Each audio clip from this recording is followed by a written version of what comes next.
So now we're making a zucchini breakfast loaf.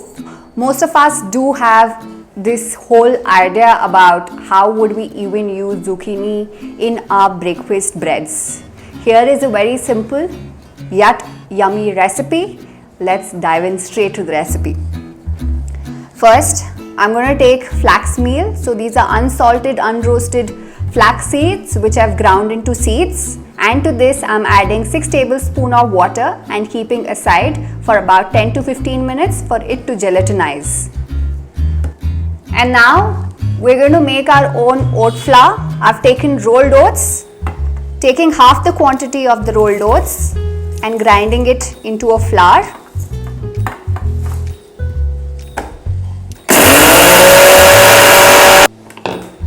So this is what we're looking for. And we are making our own almond flour, unroasted, unsalted almonds. Just grind them.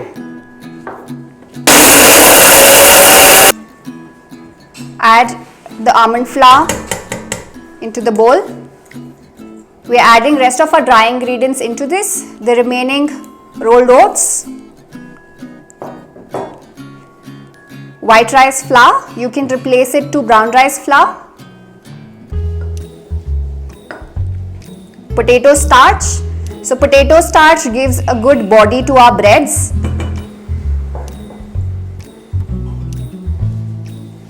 So in this particular recipe I am using 2 starches, that's potato starch and tapioca starch.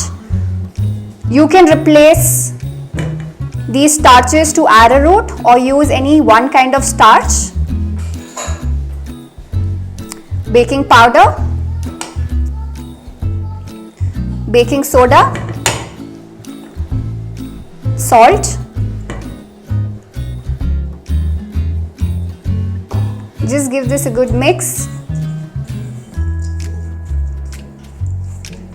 Then coming to the wet ingredients. So in a bowl, I'm going to add grated zucchini. So this is green zucchini. You can add yellow as well. Oil.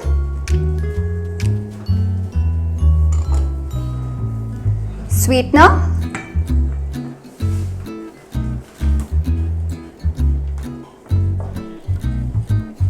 Apple cider vinegar.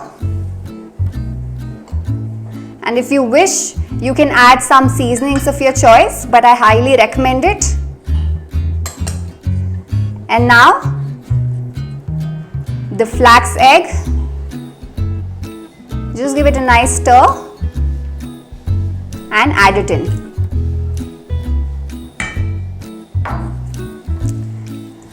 Give a mix to your wet ingredients.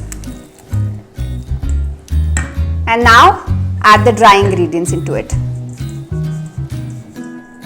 And with the help of cut and fold method, mix it in. So this is the method so that you're incorporating air. So it's cut and fold. Cut and fold.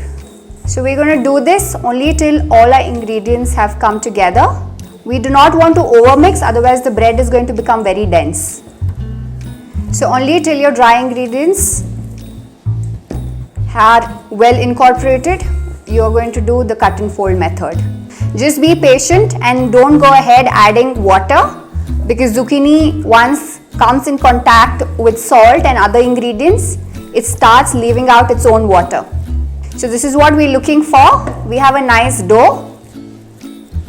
And now take your baking pan and put it in. And even it out. We're going to even out the top. And we're going to bake this at 180 degrees Celsius for about 30 to 35 minutes.